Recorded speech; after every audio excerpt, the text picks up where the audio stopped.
कितना प्यारा सबक दिया कि लोगों के गिले छोड़, शिकवे छोड़, अपना भी मान देख तू कैसा है। गिला कोई ऐब जोई, तू पराई कर नहीं, तू सफाई अपने दिल दी करदा रहो वेला न बो। सुभान अल्लाह अल्लाह नाल दम दे करदा रहो वेला न बो।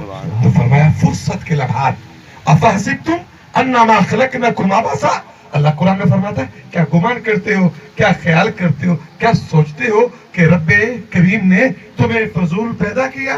पैदा करने का कोई मकसद नहीं था, कोई ख्वाहिश नहीं थी, वैसे ही बनाया कि बस दुनिया में जाएं, खाते रहें, पीते रहें, सो जाएं? नहीं, तो ये काम तो जानवर भी करते, तुम तो इंसान हो, तुम तो अशरफुल मखलूकात हो, तुम्हारा तो मकाम बड़ा है, कद काठ बड़ा है। कभी सोचा? ये जानवरों को देखते नहीं है, ये गाय भैंस शेर जंगल का बादशाह है, जब खाता है तो सर झुका देता है, पानी पीता है तो सर झुका देता है, पर इंसान तेरी अजमत पे कुर्बान खाने